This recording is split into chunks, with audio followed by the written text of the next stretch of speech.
دوستو میں ہوں اسد اور آپ دیکھ رہے ہیں فلمی دنیا ود اسد۔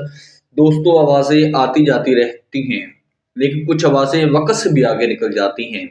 آج ہم بات کر رہے ہیں اس آواز کی جو برِ صغیر کی تاریخ میں ایک عہد بن گئی، ملکہ ترنم نور جہاں، جن کی گائیکی صرف موسیقی نہیں بلکہ ایک جذبے کی سفر تھی۔ اور آج ہم بات کریں گے ان کے اس آخری نغمے کی جسے سن کر لگتا ہے جیسے خود ہی زندگی سے الوداعی گفتگو کر رہی ہوں۔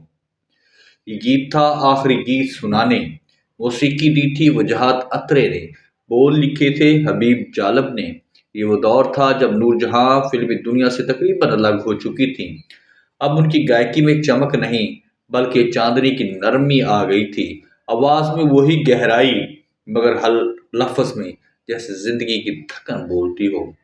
جب وہ گاتی ہیں آخری گیت سنانے آئی ہوں تو لگتا ہے جیسے گیت نہیں ایک عہد کا اختتام ہے۔ ان کی آواز میں جو لرزش ہے وہ کسی کمزوری کی نہیں بلکہ احساس کی انتہا کی علامت ہے۔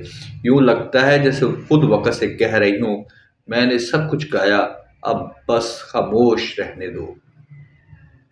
نور جہاں نے بچپن میں ریڈیو پر گانا شروع کیا، پھر فلم خاندان سے شہرت کا سفر شروع کیا۔ برصغیر کی تقسیم کے بعد وہ پاکستان آئی، جہاں انہوں نے پاکستانی موسیقی کو ایک نئی پہچان دی۔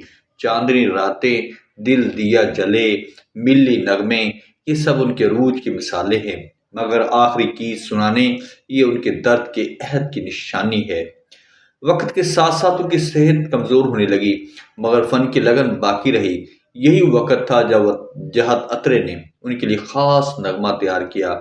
کہا جاتا ہے ریکارڈنگ کے دوران نور جہان نے پوری خاموشی چاہی تھی، نہ کوئی ساز، نہ کوئی ہجوم، بس وہ ان کا احساس۔ آخری گیت سنانے آئی ہوں، دل کے ویراں فضاؤں میں آئی ہوں، وقت نے سب کچھ چھین لیا، بس یادوں کا دھیان لائی ہوں۔ یہ بول صرف شاعری نہیں بلکہ ایک فنکارہ کی زندگی کا خلاصہ ہے۔ ایک عورت، ایک گلوکارہ جو اپنے ہی گیتوں میں ہمیشہ زندہ رہے گی۔ نور جہاں 23 دسمبر 2000 کو اس دنیا سے رخصت ہو گئی، لیکن ان کی آواز آج بھی دلوں میں وہی اثر رکھتی ہے۔ آخری گیت سنانے ان کی روح کی آواز ہے، ایک خاموش پیغام جو وقت سے بھی آگے گونجتا رہے گا۔